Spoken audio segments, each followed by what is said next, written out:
বিশ্বাস করো? আমি কিন্তু করি না। তবে আমার জীবনে এমন কিছু ঘটনা ঘটে গেছে যেগুলোর সমাধান আমি আজ পর্যন্ত করতে পারিনি। তাই তোমাদের জন্য যে গল্প আমি এনেছি তা শোনার পর হয়তো তোমাদের শরীর শিহরিত হয়ে উঠবে। আশা করি বন্ধুরা, এই লকডাউনে তোমরা সবাই ভালো আছো, সুস্থ আছো, সঙ্গে নিজেদের শরীরের খেয়াল রাখছো। আর এই লকডাউনে তোমরা যাতে বাড়িতে থেকে বোর না হও, তার জন্য টিম গল্প প্রথমবার তোমাদের জন্য এক ভৌতিক গল্প নিয়ে আজ হাজির হয়েছে।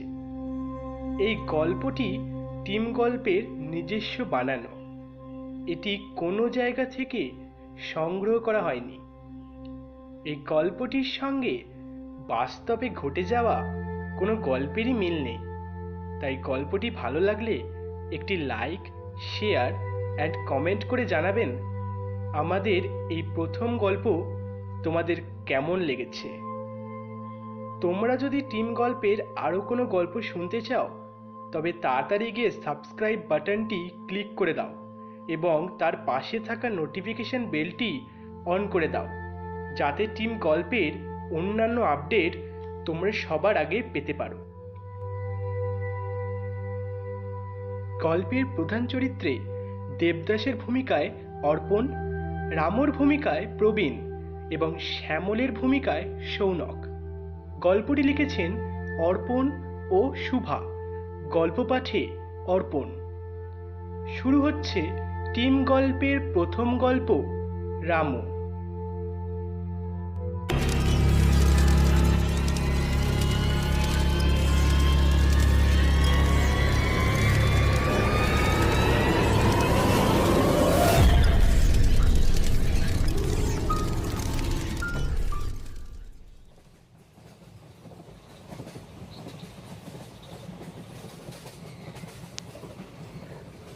রাত তখন 10টা বাজে।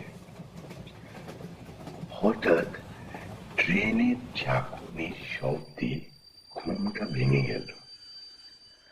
চোখটা জানালার দিকে যেতেই লক্ষ্য করলাম বাইরের হোর্ডিংয়ে বড় বড় করে লেখা বিলাসপুর। তাড়াহুড়ো করে আমার সাথে থাকা ব্যাগটা আর কোটটা নিয়ে ট্রেন থেকে নেমে পড়লাম। চারিদিকে তাকিয়ে দেখলাম জনশূন্য স্টেশনটি বড়ই অদ্ভুত। কিছুটা এগিয়ে যেতেই দেখলাম একটি ছোট্ট টিকিট ঘরের সামনে টিম টিম করে আলো জ্বলছে। টিকিট ঘরের সামনে গিয়ে কাউকে দেখতে না পেয়ে আরো কিছুটা এগিয়ে গেলাম। হঠাৎই চোখে পড়ল একটা ছোট্ট ঘুমটি। আরো ভালো করে লক্ষ্য করতে দেখলাম সেই ঘুমটির মধ্যে একটা বেঞ্চে একজন চাদর মুড়ি দিয়ে শুয়ে আছে। আমি বললাম, দাদা, দাদা শুনছেন? দাদা শুনছেন? এইভাবে 2-3বার ডাকার পর লোকটি আস্তে আস্তে উঠে বসলেন। লোকটি আমার মাথা থেকে পা পর্যন্ত তীক্ষ্ণ দৃষ্টিতে নিরীক্ষণ করতে লাগলেন। তখন আমি জিজ্ঞেস করলাম, আচ্ছা দাদা, এখানে কি এখন কোনো টোটো বা অটো পাওয়া যাবে? লোকটি কিছুক্ষণ চুপ থাকার পর গম্ভীর স্বরে বললেন, কোথায় যাবেন? আমি একটু ইতস্তত হয়ে বললাম, আচ্ছা, শ্যামল ঘোষের বাড়িটা কোথায় বলতে পারবেন? লোকটা কিছুক্ষণ চুপ থাকার পর বললেন, সে তো অনেক দূর, আপনি কি এখনই যাবেন? তখন আমি একটু হতাশা হয়ে বললাম, যেতে তো চাই, কিন্তু কিছু না পেলে অগত্যা টিকিট ঘরেই রাতটা কাটাতে হবে। তারপর লোকটি জিজ্ঞেস করলেন, তা শ্যামল বাবু আপনার কে হন, জানতে পারি? আমি দেবদাস। আমার বাড়ি কলকাতায়। সদ্য আমি একটা পোস্টমাস্টারের চাকরি পেয়েছি। আপাতত আমার পোস্টিং হয়েছে এই বিলাসপুরে। বিলাসপুরে পোস্টিং শুনেই আমার শ্যামলের কথা মনে পড়ে গেল। আসলে শ্যামল আর আমি একই কলেজে পড়তাম। ওই ছিল কলেজের মধ্যে আমার সব থেকে ভালো বন্ধু। শ্যামলের সাথে আমার শেষ দেখা হয় সেই কলেজের ফেয়ারওয়েল পার্টিতে। তাই আমি সিদ্ধান্ত নিলাম শ্যামলের বাড়ি থেকেই না হয় 2 মাস যাতায়াত করব। এতে ওর বাড়িও ঘোরা হয়ে যাবে, আর গ্রামটাও। লোকটি সব কিছু শোনার পর খানিকক্ষণ চুপ করে রইলেন। তারপর রাস্তার পূর্ব দিকে ইশারা করে বললেন, ওদিকে গিয়ে দেখুন, একটা রিক্সা পেলেও পেতে পারেন। তারপর আমি লোকটিকে ধন্যবাদ জানিয়ে এগোতে লাগলাম।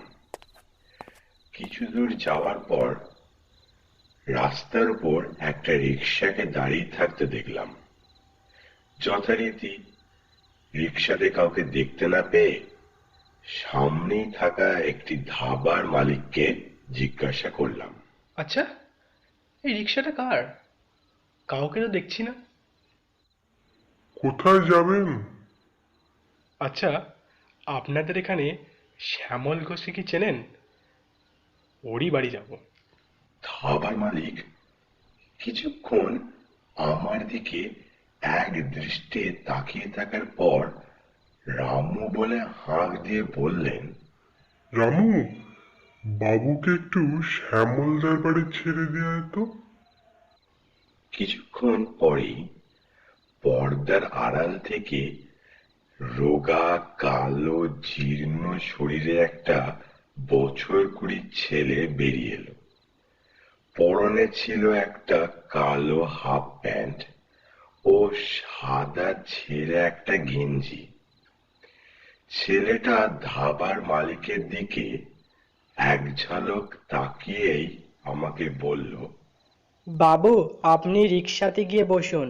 ছেলেটার চোখের দিকে তাকালেই যেন মনে হয় ও আমার মনের কথা সব বুঝে গিয়েছে। মুখটা দেখলেই মায়া হয়। ছেলেটার মধ্যে একটা অদ্ভুত স্নিগ্ধতা আছে, যেটা আমাকে চুম্বকের মতো আকর্ষণ করছিল। তারপর আমি আস্তে আস্তে রিক্সাতে গিয়ে বসার কিছুক্ষণের মধ্যেই রামু এসে রিক্সাতে উঠে বসলো। তারপরেই আমরা শ্যামলের বাড়ির দিকে রওনা হলাম। কিছু দূর যাওয়ার পর আমি রামুকে জিজ্ঞেস করলাম, পড়াশোনা করা হয়? রামুর কাছ থেকে কোনো উত্তর না পেয়ে আমি চুপ করে রইলাম। তারপর হঠাৎ রাস্তার মাঝখানে এক জায়গায় রিক্সাটা থেমে গেল। আমি তার কারণ জানতে চাইলে রামু বলল, বাবু, এখানেই নেমে যান। আমার রিকশার চাকাটা মনে হচ্ছে লিক হয়ে গেছে। আমি তখন রিক্সা থেকে নেমে রামুকে বললাম, তুমি তবে কিভাবে যাবে? আশেপাশে তো কোনো সারানোর দোকানও দেখছি না। ও আমি ঠিক চলে যাব বাবু, আপনি ভাববেন না। আর ওই দূরে যে হলুদ বাড়িটা দেখছেন, ওটাই শ্যামলদার বাড়ি। আর বলছিলাম বাবু, পাশেই কবরস্থান, একটু সাবধানে যাবেন আর পিছনের দিকে তাকাবেন না। আমি তখন রামুর কথা কান না দিয়ে রামুকে ধন্যবাদ জানিয়ে শ্যামলের বাড়ির দিকে রওনা দিলাম। একটুখানি যাবার পর হঠাৎ আমার মনে পড়ল রামুকে তো রিক্সা ভাড়াটা দেওয়াই হয়নি, তাই টাকাটা দেওয়ার জন্য পিছন ফিরে রামুকে ডাকতে গেলাম, কিন্তু কাউকে দেখতে পেলাম না। ভাবলাম চলে গেছে হয়তো, একদিন সময় করে গিয়ে ওর টাকাটা মিটিয়ে দেব। এই বলে আমি শ্যামলের বাড়ির দিকে রওনা দিলাম। বাড়ির সামনে গিয়েই শ্যামলকে ডাকলাম, শ্যামল, শ্যামল, শ্যামল, শ্যামল। কিছুক্ষণের মধ্যে সাদা পাঞ্জাবি পরা একটি ভদ্রলোক দরজাটা খুলে দিল। তখন ভালো করে লক্ষ্য করতেই বুঝলাম যে এই শ্যামল। আরে দেব, এত রাতে তুই এইখানে? আয় আয়, ভেতরে আয়, ভেতরে আয়। কেমন চমকে দিলাম বল। হ্যাঁ, সে তো দেখতেই পাচ্ছি। আয়, ভেতরে এসে বস। এই রুমা, দেখো কে এসেছে। ঘরের ভিতর থেকে একজন ভদ্র মহিলা বেরিয়ে এলেন। যথারীতি শ্যামল ওই ভদ্র মহিলার সাথে পরিচয় করিয়ে দেওয়ার পর বুঝতে পারলাম উনি শ্যামলের সদ্য বিবাহিতা স্ত্রী। তারপর কিছুক্ষণ আলাপচারিতার পর শ্যামল আমার এখানে আসার কারণ জিজ্ঞাসা করায় আমি সমস্তটা বললাম। তারপর রুমা বলল, দেবতা, অনেক দূর থেকে তো এসেছেন, অনেকটাই ধকল গেছে। আপনি হাত মুখ ধুয়ে আসুন, আমি আপনাদের জন্য খাবার বাড়ছি। তারপর আমি আর শ্যামল খাবার টেবিলে গিয়ে বসলাম। খেতে খেতে কথার মাঝখানে আমি বললাম, শ্যামল, তোর এখানে তো বেশ ভালোই নামডাক দেখলাম। তোর নাম করাতেই এত রাতে একটা রিক্সা আমাকে তোর বাড়িতে পৌঁছে দিল। হঠাৎ তখন শ্যামলের চোখটা যেন চকচক করে উঠল। কৌতূহলের সুরে শ্যামল একটু তুতলে জিজ্ঞেস করলো, রিক্সা? তুই কি এখানে রিক্সা করে এসেছিস? আমি শ্যামলের কথার জবাব দিতে যাব এমন সময় রুমা হঠাৎ বলে উঠল, এখানে তো রিক্সা চলে না দেবদা, কিছু টোটো আছে আর দু একটা অটোও চলে।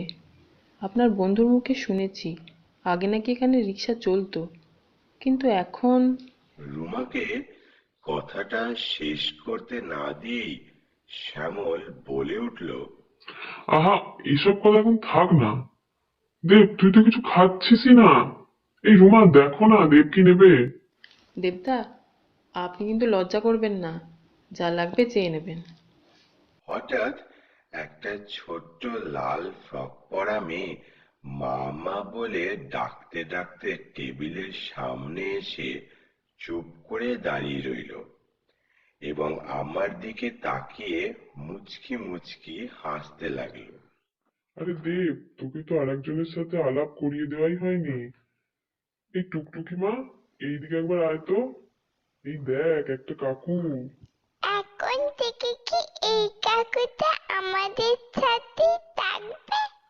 হ্যাঁ, থাকবো তো। তোমার সাথে গল্প করব, তোমার সাথে খেলবো। তাহলে আজ থেকে আমি তোমার ভালো কাকু বলে ডাকবো। এই বলে ছোট্ট টুকটুকি আমার কোলের উপর এসে বসলো। কিছুক্ষণ কথাবার্তা হওয়ার পর টুকটুকিকে নিয়ে রুমা ঘরে চলে গেল। তারপর শ্যামল আমাকে আমার ঘরটা দেখিয়ে দিল। আমি যথারীতি আমার ঘরে গিয়ে ঘুম না আসায় একটা বই খুলে পড়তে লাগলাম। কিরে দেব, তুই এখনো ঘুমাসনি? তোর এখানে কোনো অসুবিধা হচ্ছে না তো? না না, অসুবিধে কি আছে? আমি এখানে দিব্যি আছি। আসলে এত তাড়াতাড়ি আমি ঘুমোই না, তাই সময় কাটানোর জন্য একটা বই নিয়ে বসেছি রে। আচ্ছা আচ্ছা, তুই পড়। কথাটা বলার পর শ্যামলকে কেমন যেন অন্যমনস্ক দেখাচ্ছিল। তাই আমি জিজ্ঞেস করলাম, শ্যামল, কিছু বলবি? না না, সেরম কিছু না। এই বলছিলাম যে দক্ষিণ দিকের জানালাটা রাতে খুলিস না, পাশেই কবরস্থান তো তাই। আরে তুই কি ভূতের কথা বলছিস? আরে ভূত টুত না, আসলে সবাই বলে ওই কবরস্থানটা নাকি অভিশপ্ত, তাই আর কি। আর তাছাড়াও আশেপাশে যা বন জঙ্গল, সাপ খোপ তো থাকতে পারে। এই কথা বলার পর শ্যামল আর কিছু না বলে নিজের ঘরে চলে গেল। আমারও ঘুম আসায় বইটা রেখে ঘুমিয়ে পড়লাম। হঠাৎ অসহ্য গরমে আমার ঘুমটা ভেঙে গেল। চারিদিকে অন্ধকার দেখে বুঝতে পারলাম কারেন্টটা চলে গেছে। তাই থাকতে না পেরে শ্যামলের কথা এক প্রকার অমান্য করেই দক্ষিণ দিকের জানালাটা খুলে দিলাম। জানালাটা খুলতেই একটা দমকা হাওয়ায় আমার সারা শরীর শিহরিত হয়ে উঠল। চাঁদনি রাতে বাইরের সমস্তটাই স্পষ্ট দেখা যাচ্ছিল। তখন হঠাৎই আমার চোখ পাশের কবরস্থানের দিকে চলে গেল। জায়গাটা যেন একটু বেশি নিস্তব্ধ এবং ওইখানকার গাছগুলো স্থির হয়ে যেন কিছু বলতে চাইছিল। হঠাৎই রামুর কথাগুলো আমার কানে বাজতে লাগলো। তখনই মনে পড়ে গেল রামুর পাওনা টাকাটার কথা। মনে মনে ঠিক করলাম কালই টাকাটা মিটিয়ে দিয়ে আসবো। এইভাবে ভাবতে ভাবতে জানালার সামনে চেয়ারে বসে কখন যে চোখ দুটো লেগে গেছিল বুঝতে পারিনি। আমার ঘুম ভাঙলো একেবারে শ্যামলের ডাকে। শ্যামল বন্ধ দরজার ওপার থেকে হাঁক দিল, দেব, এই দেব, দেব রে, ঘুম ভাঙলো? আমি তাড়াহুড়ো করে গিয়েই প্রথমেই দরজাটা খুলে শ্যামলকে ঘরের ভেতরে আসতে বললাম। তারপর শ্যামল বলল, আরে আমি কালই আসতাম তোর ঘরে, ভাবলাম কারেন্ট চলে গেছে, তোর হয়তো অসুবিধা হবে। তারপর ভাবলাম তুই হয়তো ঘুমাচ্ছিস, তাই আর ডিস্টার্ব করলাম না। এই বলে শ্যামল হঠাৎ চুপ করে গেল। শ্যামলের চোখ অনুসরণ করে দেখলাম শ্যামল এক দৃষ্টিতে জানালার দিকে তাকিয়ে আছে। তখনই মনে পড়ে গেল কাল শ্যামলের জানলা বন্ধ করার কথাটা। সবটা বুঝতে পেরে আমি একটু অস্বস্তির সাথে শ্যামলকে বললাম, কাল আসলে কারেন্ট চলে যাওয়ায় গরমে থাকতে না পেরে জানালাটা খুলে দিয়েছিলাম। আমি এক্ষুনি বন্ধ করে দিচ্ছি। না না, ঠিক আছে, তুই তাড়াতাড়ি নিচে আয়, আমি তো তোকে ডাকতেই এখানে এলাম। কিছুক্ষণ চুপ করে শ্যামল কি যেন একটা ভাবছিল। তারপর শ্যামল বলল, আচ্ছা দেব, কাল জানলার বাইরে সন্দেহজনক কিছু দেখিসনি তো? কথাটা শোনার পর প্রথমে একটু ঘাবড়ে গিয়েছিলাম। তারপর মাথা নেড়ে বললাম, না তো, সেরকম কিছু তো দেখিনি। আর এমনিতেও আশেপাশে যা গাছপালা, রাতের অন্ধকারে দূরের জিনিস স্পষ্টভাবে দেখাও যায় না। কেন বলতো? শ্যামল তখন কিছুটা আমতা আমতা করেই বলল, আমি জানি তুই হয়তো বিশ্বাস করবি না, কিন্তু এর আগে অনেকেই দেখেছে। কথাটা বলে শ্যামল চুপ করে দাঁড়িয়ে রইল। কি দেখেছে, কারাই বা দেখেছে, আমার মনে স্বাভাবিকভাবেই প্রশ্ন জাগল। সেই ব্যাপারেই শ্যামলকে জিজ্ঞেস করতে যাব, এমন সময় ওগো শুনছো? তাড়াতাড়ি একবার নিচে এসো না, নিচে দেবদার সাথে একজন দেখা করতে এসেছে। তুমি দেবদাকে নিয়ে তাড়াতাড়ি একবার নিচে নেমে এসো। এই বলে রুমা চুপ করে গেল। অগত্যা তখন বাসি মুখে শ্যামলের সাথে তাড়াহুড়ো করে নিচে যেতে হলো। এই অচেনা অজানা জায়গায় আমাকে কে খুঁজতে আসবে সেটাই ভেবে পাচ্ছিলাম না। নিচে গিয়ে দেখলাম শ্যামলের ডাইনিং রুমে একজন বয়স্ক ভদ্রলোক বসে আছেন। লোকটিকে দেখে খুবই বিধ্বস্ত বলে মনে হচ্ছিল। লোকটি শ্যামলকে চেনেন। শ্যামলকে দেখা মাত্রই নমস্কার বলে নিজের পরিচয়খানা দিলেন। বুঝলাম উনি পেশায় একজন পিয়ন এবং বিলাসপুরের যে পোস্ট অফিসে আমার আজকে জয়েন করার কথা উনি ওখানেই কাজ করেন। উনি যে মূলত আমাকে খোঁজ দিয়ে এখানে এসেছেন সেটা উনি শ্যামলকে জানালেন এবং ওনার এখানে আসার উদ্দেশ্যটাও খুলে বললেন।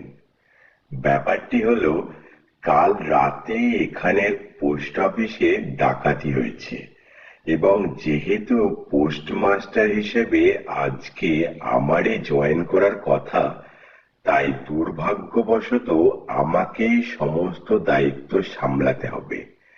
তাই আমি আর কথা না বাড়িয়ে কিছুক্ষণের মধ্যে রেডি হয়ে পিয়নটির সাথে পোস্ট অফিসের উদ্দেশ্যে রওনা দিলাম। শ্যামল অবশ্য আমার সাথে যাবে বলেছিল, কিন্তু আমি সবটা সামলে নিতে পারবো এই বলে আশ্বাস দিয়েছিলাম। সেদিন যে বাড়ি ফিরতে রাত হবে সে আগে থেকেই বুঝতে পেরেছিলাম। দুপুরের খাবারের ব্যবস্থা অবশ্য ওই পিয়নটি করে দিয়েছিল। যেহেতু আমার কাছে সবটাই নতুন, তাই পোস্ট অফিসের সবটা বুঝে নিতে একটু সময় তো লাগবেই। তার উপর আবার ডাকাতি। কিছু পুলিশ এসেছিল ইনভেস্টিগেশনের জন্য। তাদের সাথে কথা বলা থেকে শুরু করে উপর মহলের সাথে কথা বলা সমস্ত দায়িত্বটাই আমাকে সামলাতে হচ্ছিল। শেষ পর্যন্ত যে টাকাটা চুরি যায়নি তার দায়িত্বভার এসে পড়লো আমার কাঁধে। এরকম গুরু দায়িত্ব সামলানোর মতো ক্ষমতা যে আমার নেই সেই ব্যাপারে অনেকক্ষণ কথা বলার পর শেষ পর্যন্ত রেহাই পাওয়া গেল। টাকাটা যে পুলিশ কাস্টাডিতে থাকবে এটা ভেবে এক প্রকার শান্তি পেলাম। শেষে সবকিছু সামলে হাত ঘড়িটার দিকে তাকিয়ে দেখলাম 7টা বেজে গেছে। কাজেই বাইরে যে অন্ধকার নেমে এসছে সেটা ভালোই ঠাউর করতে পারলাম। সন্ধেবেলা চায়ের নেশার দরুন পোস্ট অফিসের পাশেই একটা ছোট্ট চায়ের দোকানে চা খেতে ঢুকলাম। অনেকক্ষণ ধরে লক্ষ্য করছিলাম কিছু লোক অস্বাভাবিকভাবে আমাকে পুঙ্খানুপুঙ্খভাবে নিরীক্ষণ করছে। সেসবে তোয়াক্কা না করেই তারপরে চটজলদি চাটা শেষ করে দোকান থেকে বেরিয়ে হাঁটা দিলাম। কেন জানি না আমার মনে হতে লাগলো এখন একখানা রিক্সা পেলে এতটা পথ হাঁটতে হতো না। প্রথম দিকটা খেয়াল করিনি, কিন্তু কিছুটা যাওয়ার পর বুঝতে পারলাম অনেকক্ষণ থেকেই কিছু লোক আমার পিছু নিয়েছে। কিছু দূর গিয়ে পিছনে তাকিয়ে লোকগুলোকে দেখার চেষ্টা করলাম, কিন্তু স্পষ্ট করে বুঝতে পারলাম না। তবে চাঁদনি রাতে প্রথম দিকের কয়েকটা লোককে দেখে বুঝলাম এরাই চায়ের দোকানে আমার দিকে তাকিয়েছিল। আমি আর সময় নষ্ট না করে আরো জোরে হাঁটতে লাগলাম। হঠাৎই কিছুটা দূরে একটা রিক্সাকে দেখতে পেলাম। মনে মনে ভগবানকে ধন্যবাদ জানিয়ে আর এক মুহূর্ত নষ্ট না করে রিক্সার কাছে গেলাম। তারপর আর কোনো দিকে না তাকিয়ে রিক্সার চালককে আমার গন্তব্যস্থল বলে রিক্সায় উঠে বসলাম। কিন্তু সেই রিক্সাকে আর এগুতে হলো না। চাঁদের আলোয় স্পষ্ট বুঝতে পারলাম আমি আর রিক্সার চালক সমেত রিক্সাটাকে 9-10 জন লোক মিলে ঘিরে ধরেছে। আমি তখন চেঁচিয়েই বললাম, এ কি, তোমরা কারা? আমাদের পথ আটকেছো কেন? অত সত্য জেনে আপনার কোনো লাভ নেই। আমাদের কাছে খবর আছে আপনার কাছেই পোস্ট অফিসের বাকি টাকাটা আছে। ওটা তাড়াতাড়ি বের করে দিন, না হলে কিন্তু। এই কথা বলে ওরা থেমে গেল। আমার আর বুঝতে বাকি রইল না এরাই হলো সেই ডাকাত দলের লোক যারা কাল রাতেই পোস্ট অফিসে হানা দিয়েছিল। দুর্ভাগ্যক্রমে যে টাকাগুলো কাল আত্মসাৎ করতে পারেনি, আজ তা নিতে এসেছে। যখন পোস্ট অফিসে টাকা নিয়ে কথা হচ্ছিল, নিশ্চয়ই সেই সময় কোনো ডাকাত দলের লোক সেখানে ছিল, কিন্তু সবটা না জানায় ভেবেছে হয়তো টাকাটা আমার কাছেই আছে। আমার কাছে যে ওই টাকাটার এক কানা করেও নেই, সে কথাই বলতে যাব, এমন সময় হঠাৎ ওরা আমাকে রিক্সা থেকে টেনে নামিয়ে নিয়ে গেল।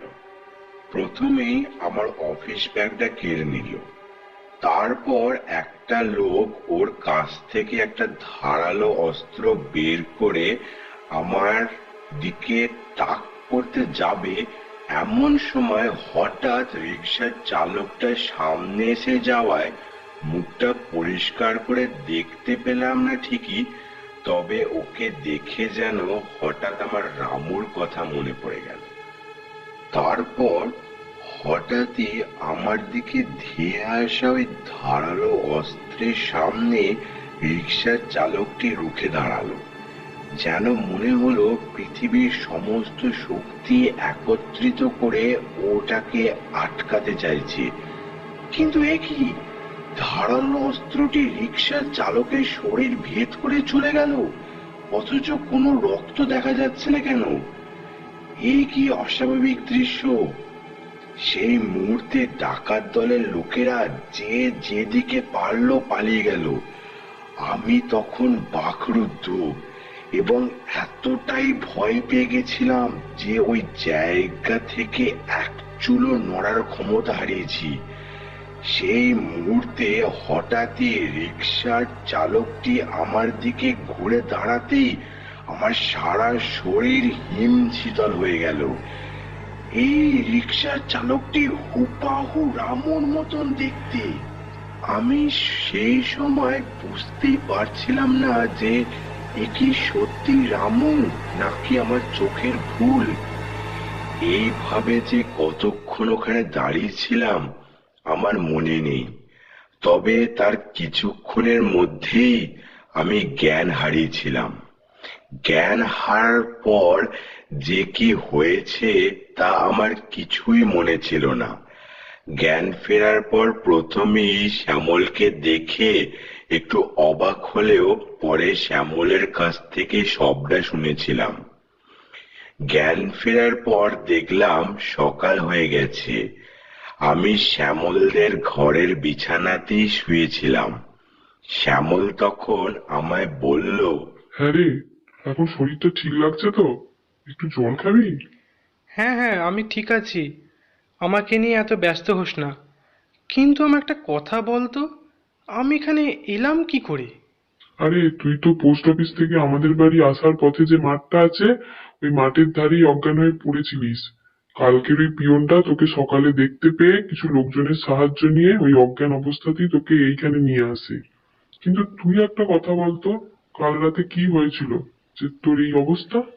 কথাটা শোনার পর আমার চোখের সামনে কালকের ঘটে যাওয়া সেই আশ্চর্য ঘটনাটা ভেসে উঠছিল।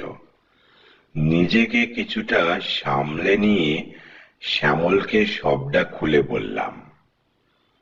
সবটা শোনার পর শ্যামল বেশ কিছুক্ষণ চুপ করেছিল। শ্যামলকে চুপ থাকতে দেখে আমি বললাম, দেখ, ভূতে তো আমি বিশ্বাস করি না, কিন্তু কাল যেটা ঘটেছে আমার চোখের সামনেই ঘটেছে এবং সজ্ঞানে অনুভব করেছি আমি। এখানে তো অবিশ্বাসের কোনো জায়গাই নেই। তারপর আমাকে কথাটা শেষ করতে না দিয়েই শ্যামল যেন নিজের মনেই আস্তে আস্তে বলল, রামু ছেলেটা বড় ভালো ছিল, আজ আমার জন্যই সবকিছু হচ্ছে। সেদিন যদি বলেই শ্যামল নিজেকে সামলে নিল। মনে হলো কিছু একটা লুকোতে চাইছে আমার থেকে। আর আমারও মনে স্বাভাবিকভাবে একটা প্রশ্ন বারবার জ্বালাতন করছিল যে এই রামু কে? আর কাল যাকে আমি দেখেছি সেটা তো কোনো মানুষ হতে পারে না, তাহলে কি ভূত? আর তাই যদি হয় তাহলে শ্যামল রামুকে কিভাবে চেনে? এইসব ভাবতে ভাবতেই শ্যামল বলে উঠল, হ্যাঁ রে, সকাল থেকে মুখে তো কিছুই দিসনি। রুমাকে বলছি তোর খাবারের ব্যবস্থা করতে। তুই বিশ্রাম নে, আমি আসছি। আমি শ্যামলকে যেতে না দিয়েই জিজ্ঞেস করলাম, তুই আমার কাছ থেকে কি লুকোচ্ছিস শ্যামল? রামু কে? আর রামুর সাথেই বা তোর কি সম্পর্ক? আর আমি প্রথম দিনও লক্ষ্য করছিলাম তুই রিক্সার কথা শুনে একটু অন্যমনস্ক হয়ে গিয়েছিলি। হ্যাঁ, তোকে আমি রাতে সবই বলবো। তুই আমার খুবই কাছের বন্ধু, তাই তোর কাছ থেকে লুকোনোর কিছুই নেই। রাতে কেন? এখন নয় কেন? কারণ আমি চাই না এই ব্যাপারটা তুই আর আমি ছাড়া আর কেউ জানুক। এই কথা বলে শ্যামল ঘর থেকে বেরিয়ে গেল। আমি কাল রাতের কথাই ভাবতে লাগলাম। মাঝখানে একবার রুমা এসে খাবার দিয়ে গেছিল ঘরে। তাছাড়া সারা দিনটাই আমি আমার ঘরে বসেই কাটালাম। তারপর যখন সন্ধে নামলো, ঠিক কটা বাজে মনে নেই, শ্যামল আমার ঘরে ঢুকে আমার বিছানার পাশে একটা কাঠের চেয়ারে বসলো। এই সময় বলে নেওয়া ভালো, শ্যামল চেয়ারে বসার আগে দক্ষিণ দিকের জানালাটা খুলে দিয়েছিল। আমি তখন একটু অবাকই হয়ে গেছিলাম, কারণ যে শ্যামল জানালা বন্ধ রাখতে বলতো সে আজ নিজে হাতে জানালা খুলেছে। সে যাই হোক, তারপর আর কোনো কথা না বাড়িয়ে শ্যামল বলতে শুরু করলো, এবং যা বলল তার সারমর্ম এই যে আজ থেকে 5 বছর আগে রামু বলে একটি ছেলে স্টেশনে রিক্সা চালাতো। শ্যামল ওকে ভালোভাবেই চিনত, কারণ শ্যামল যতবার কলকাতা থেকে বাড়ি ফিরত প্রত্যেকবারই রামু রিক্সা করেই ফিরত। সেই থেকে দুজনের মধ্যে একটা ভালো সম্পর্ক তৈরি হয়ে যায়। এরকমই এক রাতে শ্যামল ফিরছিল কলকাতা থেকে। যথারীতি ও ট্রেন থেকে নেমে ভেবেছিল যে সেদিন হয়তো ওর আর ফেরা হবে না, কারণ ট্রেনটা দুর্ভাগ্যবশত লেট করে ঢুকেছে। এবং স্বাভাবিকভাবেই এত রাতে কোনো রিক্সায় যেতে চাইবে না। কিন্তু রামুই একমাত্র যে কিনা অত রাতে যেতে রাজি হয়েছিল, কারণ রামু শ্যামলকে নিজের দাদার মতন ভালোবাসতো। সে যাই হোক, তারপর যথারীতি রামুর রিক্সায় শ্যামল রওনা হয় শ্যামলদের বাড়ির দিকে। কিন্তু হঠাৎই পথ আটকায় কিছু লোক। শ্যামলের ধারণা লোকগুলোকে কলকাতা থেকেই ফলো করছিল, কারণ শ্যামলের কাছে একটা টাকার ব্যাগ ছিল। সেটা হয়তো কোনো কারণে লোকগুলো আন্দাজ করছিল। তখন ওই মুহূর্তে টাকাগুলো বাঁচানোর জন্য শ্যামলের মাথায় এক দুর্দান্ত অমানবিক বুদ্ধি খেলে গেল। শ্যামল ব্যাগ থেকে ঝটপট টাকাটা বের করে নিজের জামার ভিতর ঢুকিয়ে নিয়ে ব্যাগটা রামুকে দিয়ে দেয়। তারপর শ্যামল রামুকে বলে, রামু, ব্যাগটা সামলাতো। আমি রিক্সা থেকে নেমে দেখি লোকগুলো কি চায়। তুই কিন্তু ব্যাগটা ছাড়বি না। আচ্ছা দাদাবাবু, কিন্তু আপনি সাবধানে যাবেন। রামুর কাছে যে টাকাটা আছে এ বিষয়ে শ্যামল লোকগুলোকে বুঝিয়ে ওই জায়গা থেকে চলে যায়। তারপর লোকগুলো রামুর কাছ থেকে সমস্ত টাকাটা নিয়ে রামুকে খুন করে দেয়। শ্যামল অবশ্য এটা স্বপ্নেও ভাবেনি যে ওরা রামুকে খুন করে দেবে, হয়তো বড় জোর মেরে টাকাটা নিয়ে নিত। এই পর্যন্ত বলে শ্যামল চুপ করে যায়। এত কিছু শোনার পর একটু রেগেই শ্যামলকে বললাম, তোকে তো আমার বন্ধু বলতে লজ্জা হচ্ছে শ্যামল। তুই কি করে এরকম নির্মম একটা কাজ করতে পারলি? হ্যাঁ আমি জানি, তাই তো এই কথাটা আমি আজ পর্যন্ত কাউকে বলতেই পারিনি। আমি সত্যি খুবই লজ্জিত। তুই আমায় ক্ষমা করে দে দেব। আমার কাছে ক্ষমা চেয়ে কি হবে? অন্যায়টা যার সাথে করেছিস তার কাছে ক্ষমা চাইলেই তোর এই পাপের প্রায়শ্চিত্ত হবে। আছে দেব, আছে। আমি রামুকে অনেকবার ওই কবরস্থানের সামনে দাঁড়িয়ে থাকতে দেখেছি, এই দক্ষিণের জানালাটা দিয়ে। ও আচ্ছা, এইবার বুঝলাম তুই কেন বারবার আমাকে জানলা বন্ধ করতে বলতিস। তাহলে তো আজও থাকবে। তারপরেই আর কথা না বাড়িয়ে আমি শ্যামলকে নিয়ে ওই কবরস্থানের সামনে গেলাম, এই আশায় যদি রামুকে একটিবারের জন্য দেখা যায়। হঠাৎই একটু দূরে একটা রিকশাকে আমাদের দিকে আসতে দেখলাম। তখনই আমি শ্যামলকে বললাম, ওই দেখ শ্যামল, একটা রিক্সা আসছে, সামনে চেয়ে দেখ। কই রিক্সা? কোথায়? আমি তো দেখতে পাচ্ছি না। তাজ্জব ব্যাপার, আমি স্পষ্ট দেখতে পাচ্ছি রিক্সাটাকে, এবং ক্রমশ যখন রিক্সাটা আমাদের দিকে এগিয়ে এলো তখন রিক্সার চালকটির মুখও স্পষ্ট বোঝা যাচ্ছিল ল্যাম্পপোস্টের আলোয়। সেই চালকটি আর কেউ নয়, রামু।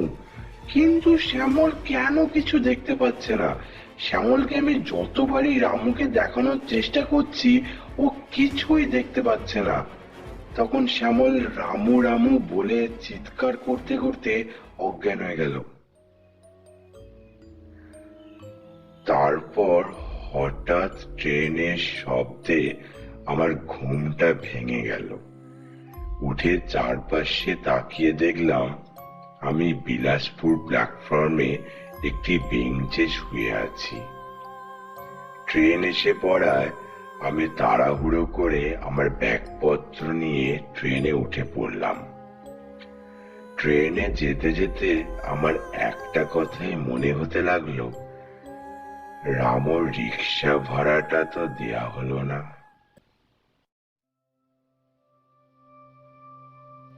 আশা করছি এই গল্পটি তোমাদের ভালো লেগেছে। টিম গল্পর পক্ষ থেকে তোমাদের অসংখ্য ধন্যবাদ। তোমরা এভাবেই আমাদের পাশে থেকো, আর আমরাও যথার্থ চেষ্টা করব তোমাদের মনোরঞ্জন করার।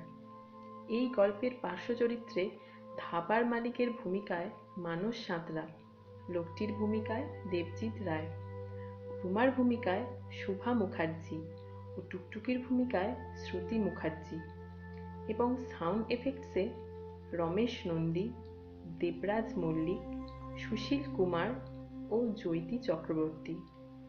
এডিটে সৃজনী চক্রবর্তী, সৌরভ সেন ও অস্মিতা সরকার।